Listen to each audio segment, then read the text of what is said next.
Hi, எல்லோருக்கும் வணக்கம்.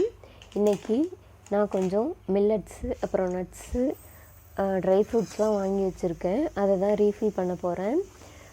இந்த வின்டர் சீசனில் நம்ம கொஞ்சம் கம்மியாக வாங்கி ரீஃபில் பண்ணி வச்சுக்கிட்டோன்னா தான் பூச்சி பிடிக்காமல் இருக்கும். அதிகமாக வாங்கி ஸ்டோர் பண்ணும்போது பூச்சி பிடிக்கிறதுக்கு நிறைய வாய்ப்பு இருக்குது. நம்ம இரும்பு கடாயில் இதை லைட்டாக வறுத்து கூட வச்சுக்கலாம். கொஞ்சம் பூச்சி பிடிக்காமல் இருக்கும்.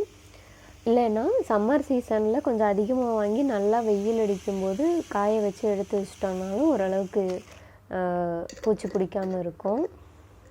நான் வந்து 100 கிராம்ஸ் 200 கிராம்ஸ் அந்த மாதிரி வாங்கி ஸ்டோர் பண்ணிக்கிறது. ஏன்னா எல்லாமே வாங்குறதுனால கொஞ்சம் இது வந்து தீர்றதுக்கு லேட் ஆகுது. அதனால் நான் அப்பப்போ வாங்கி ஸ்டோர் பண்ணி வச்சுக்குவேன்.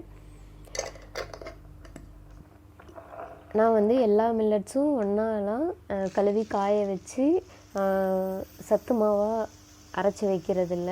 அது வந்து எப்போவுமே ஒரே டேஸ்ட் மாதிரி தான் இருக்கும். நம்ம சால்ட் ஆட் பண்ணலாம், இல்லைன்னா சுகர் ஆட் பண்ணலாம். அது பார்த்திங்கன்னா அவங்களுக்கு போர் அடிக்கிற மாதிரி இருக்கும். குழந்தைங்களுக்கு கொஞ்சம் குடிக்க கஷ்டப்படுவாங்க.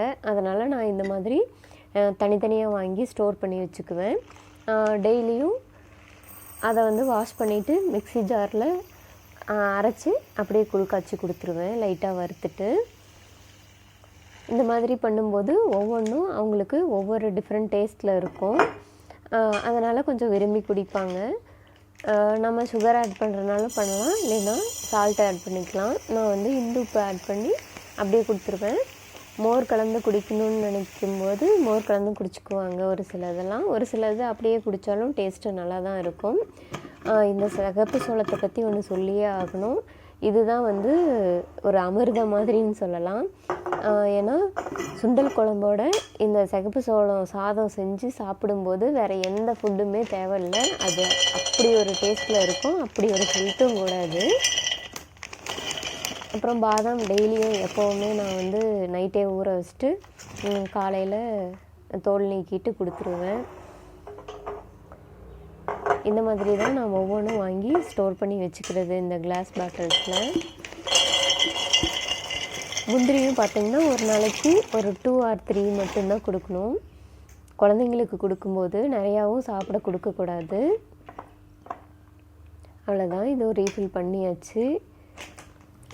அடுத்தது பார்த்திங்கன்னா வெள்ளை சோளம் தான். வெள்ளை சோளம் வந்து சிகப்பு சோளத்தை கம்பேர் பண்ணும்போது கொஞ்சம் டேஸ்ட்டு கம்மியாக தான் இருக்குது. இருந்தாலும் கத்திரிக்காய் தட்டைப்பயிறு, சுரக்காய் தட்டைப்பயிறு இந்த மாதிரி குழம்போடு வச்சு சாப்பிடும்போது நல்லா தான் இருக்குது. பருப்பு சாம்பாரோடையும் சேர்த்து சாப்பிடலாம். அடுத்தது பார்த்திங்கன்னா இது வந்து ஃபஸ்ட்டு இப்போ தான் வாங்கிட்டு வந்தாங்க, கேரளா மட்டை அரிசின்ட்டு. இது என்னென்னா நைட்டே ஊற வச்சுட்டு படுக்கலைன்னா காலையில் அரைக்கும்போது கிரைண்ட் ஆக மாட்டேங்குது. அதனால் நைட்டே வறுத்து ஊற வச்சுட்டு படுத்துக்கிட்டால் காலையில் எழுந்திரிச்சு அரைச்சிக்கலாம். அப்புறம் அடுத்தது பார்த்திங்கன்னா மாப்பிள்ளை சம்பா அரிசி. இந்த மாதிரி நம்ம ஃபுட்டை எடுத்துக்கும்போது தான் நம்மளுக்கு ஹெல்த் இஷ்யூஸ் வந்து அதிகமாக வராமல் இருக்கும். ஃபாஸ்ட் ஃபுட்டு, ஜங்க் ஃபுட் இந்த மாதிரியெல்லாம் சாப்பிட்டு நோய் வர்றதுக்கு நம்ம இந்த மாதிரி ஹெல்தி லைஃபுக்கு மாறிக்கிட்டோன்னா நம்மளுக்கு ரொம்ப நல்லது. நம்மளும் சாப்பிட்டு நம்ம குழந்தைங்க, நம்ம ஃபேமிலியை ஹெல்த்தியாக வச்சுக்க வேண்டியது நம்மளோட கடமை.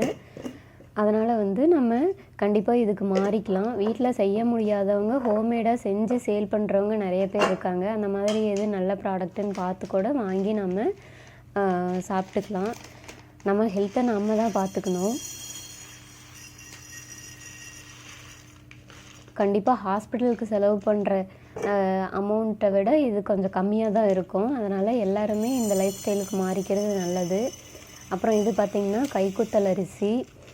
அந்த காலத்துல எல்லாம் உரலில் உலக்கையை வச்சு குத்தி சாதம் பொங்கி சாப்பிட்டவங்கலாம் இருக்காங்க. நம்ம இப்போ ஸ்டோரில் தான் போய் வாங்கி சாப்பிட வேண்டிய நிலைமை. நம்ம இப்போ 40 தாண்டணுன்னாவே ஏதாவது ஒரு நோயோடு தான் தாண்ட வேண்டியதாக இருக்குது. அவங்கெல்லாம் அந்த காலத்தில் 80 இயர்ஸ் 90 இயர்ஸ்லேயும் ரொம்ப ஹெல்த்தியாக தான் இருந்தாங்க. அந்தளவுக்கு இல்லைனாலும் நம்ம ஒரு 60-70 வரைக்குமாவது நோய் இல்லாமல் ஹெல்த்தியாக இருக்கணும். This video is sponsored by Bymot e-shopping mobile app. Bymot e-shopping mobile ஆப்போட லிங்க் வந்து நான் டிஸ்கிரிப்ஷனில் கொடுத்துருக்கேன். ப்ளே ஸ்டோர்லேயும் ஆப் ஸ்டோர்லேயும் அவைலபிளாக இருக்குது. நீங்கள் ஆப்பை டவுன்லோட் பண்ணிக்கிட்டு நீங்கள் ஆன்லைன்லேயே கிராசரிஸ்லாம் பர்ச்சேஸ் பண்ணிக்கலாம். உங்களுக்கு வீட்டுக்கே டோர் டெலிவரி கிடச்சிரும்.